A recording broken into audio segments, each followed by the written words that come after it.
लड़कपन, जवानी और बुढ़ापा, मुझे लगता है तीनों ही तब अच्छे हो जाते हैं जब तीनों लड़कपन, जवानी, बुढ़ापा भगवान से जुड़ जाएं, तब तीनों अच्छे हो जाएं। और यदि भगवान से नहीं जुड़ा तो लड़कपन खेल में खोया। यदि जवानी भगवान से नहीं जुड़ी तो जवानी आपको विषयी बना देती है। जवानी में सबसे ज़्यादा मन चंचल होता, सारी जिंदगी यहाँ वहाँ ताक झांक करते निकल जाएगी जवानी। तो जवानी में यदि संयम नहीं मिला, जवानी में सही रास्ता नहीं मिला, तो जवानी आपको कुत्तों की तरह बनाएगी। जवानी आपको, जैसे कुत्ता 17 जगह मुंह मारता है, ऐसे तुम्हारी जवानी।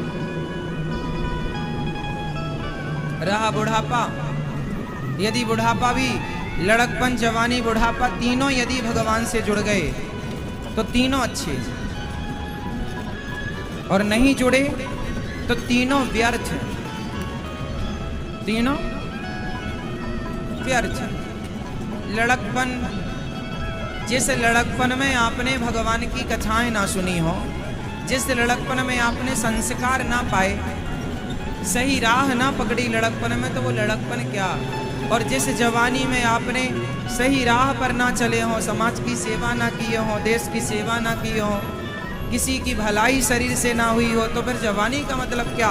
केवल विषयों के भोग के लिए। तो तुमसे ज्यादा तो विषय का भोग कुत्ता बिल्ली कर रहे हैं, बंदर भालू कर रहे हैं। तो जवानी का अर्थ क्या? और रहा बुढ़ापा, तो बुढ़ापे का भी कोई अर्थ नहीं है यदि भगवान से ना जुड़े तो। क्या काम का बुढ़ापा?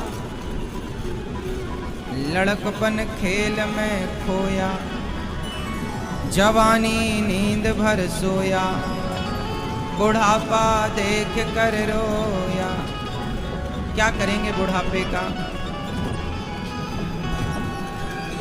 इसलिए लड़कपन सबसे बढ़िया है शुरुआत। लड़कपन में ही बच्चों को भगवान की तरफ मोड़ देना चाहिए। लड़कपन में किसकी तरफ?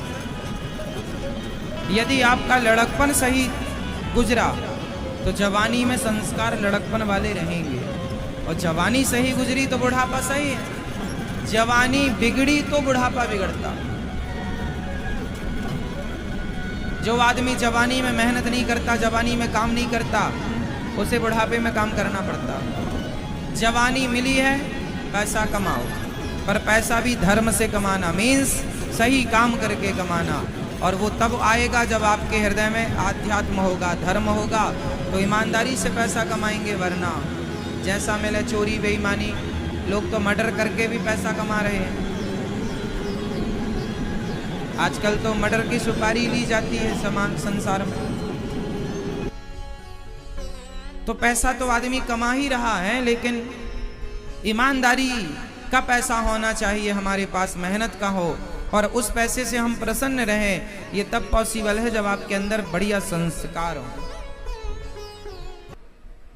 इसलिए आप अपने बच्चों को छोटी उम्र में सुधारो, समझाओ। आजकल की मम्मियां कहती हैं, महाराज हमारा बेटा सुनता नहीं है, हमारी माँ ने कभी नहीं कहा होगा किसी से कि हमारा बेटा सुनता नहीं है। हमारे पिताजी ने कभी नहीं कहा होगा किसी से कि हमारा बेटा सुनता नहीं है। क्यों? हमारे जब हम छोटे थे तो हम वही करते थे जो माता पिता कहते थे।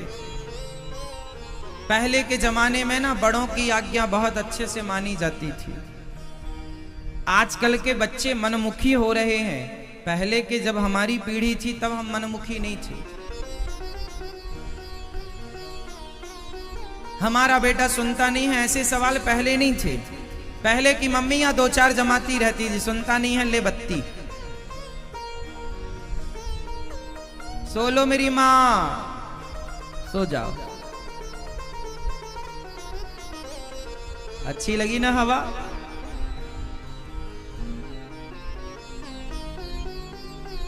हमारा बेटा सुनता नहीं है महाराज, क्या करेंगे इसके लिए आप?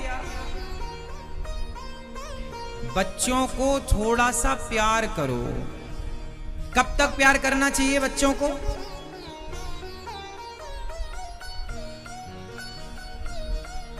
पांच वर्ष तक।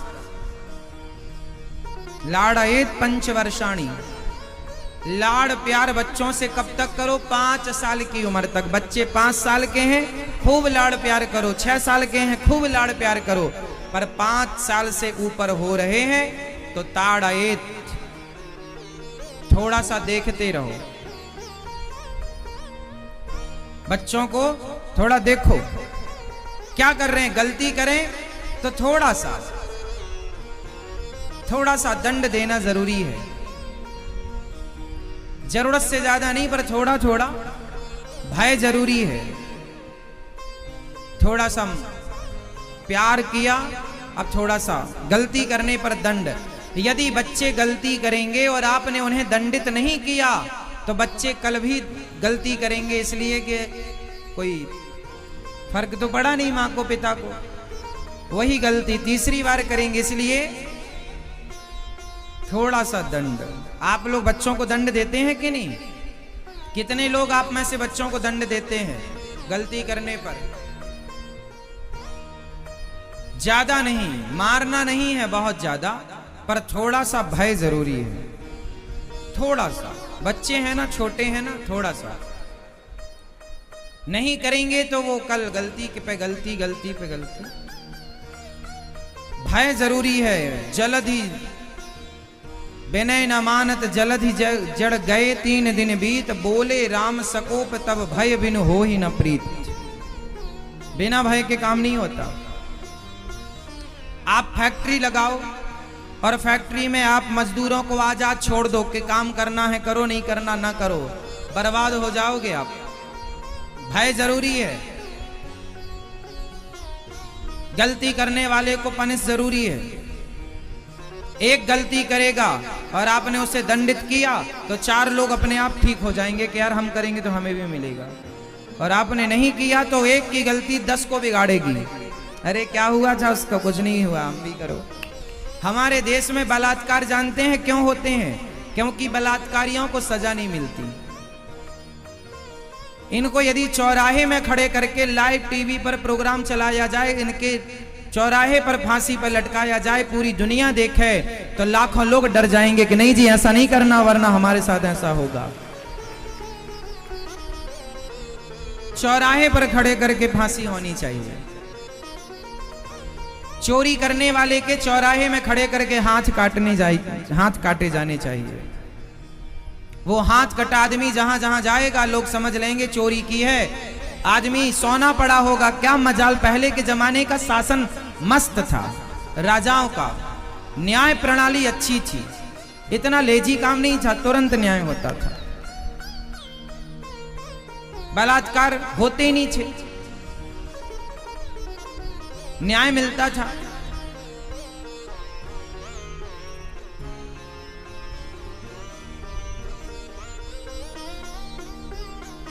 पहले जैसे पहले के जमाने में नियम था, चोरी करने वाले के हाथ काट लिए जाते थे।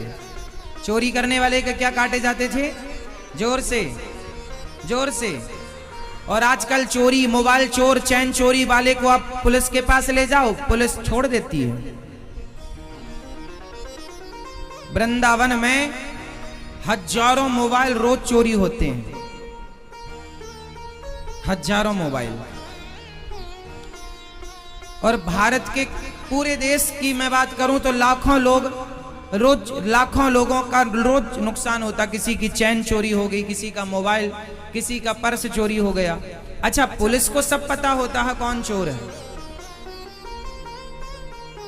पर पुलिस छोड़ देती है।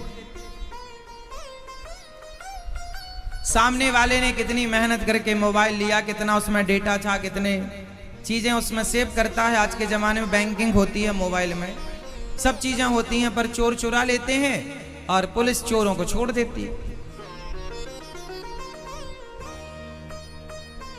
कोई सुनवाई नहीं, कोई न्याय नहीं है। अरे चोरी चोरी है, मोबाइल चुराने वालों के भी हाथ काटने शुरू कर दिए जाए ना, अपने आप चोरी बंद हो जाएगी। फिर देखो कोई चोरी कर ले, तुम्हारा गिर भी जाए तो आदमी वापस दे के जाएगा, भैया लो। न्याय नहीं है।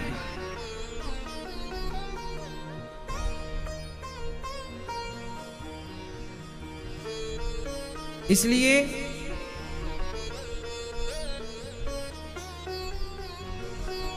पहले के जमाने में ऐसा नहीं था। पहले के जमाने में यदि कोई स्त्री किसी पुरुष के चक्कर में उलझ गई तो उस स्त्री और उस पुरुष दोनों को देश निकाला दिया जाता था। पहले का न्याय कैसा था कि यदि किसी पुरुष ने किसी स्त्री की तरफ नजर डाली और स्त्री और पुरुष ने अपनी पत्नी और अपने पति को छोड़कर यदि दोनों अपनी सहमति से भी संबंध बनाए हैं तो उन्हें देश निकाला दिया जाएगा कि अपने पति और अपनी पत्नी को छोड़कर तुमने पराई स्त्री पराई पुरुष पर नजर रखी, इसलिए तुम इस देश में रहने के लायक नहीं हो, देश निकाला। ऐसे लोगों को देश से निकाल दिया जाता था। तो ऐसे लोगों को जो निकाला गया ना देश से, तो ये नाव में बैठ बैठ के समुद्र पार करते थे। तो जिसे जहां मिली जगह, जिस टापू पर, वो टापू पर रह गया और वही टापू पर रहते रहते बाद में वो एक देश हो गया। आज भारत के अतिरिक्त जितने देश हैं ये सब भारत से दंडित किए गए लोग जाकर के रहे वहां, तो उनसे वो फिर बढ़ता चला गया, जनसंख्या होती चली गई। ये सारे भारत के राजाओं ने खदेड़ा था इन लोगों को, गलत करने वालों को, यवनों को खदेड़ा। जो भी पाप करता, गलत काम करता, उसे खदेड़ दिया। कुछ अपराध में तो मृत्यु दंड था कि मार दिया जाता था, पर मारे भी क्या, कहां तक मारे, तो खदेड़ दिया जाता था कि देश निकाला दे दिया। हर पाप का अलग अलग विधान था, दंड था। इसलिए व्यवस्था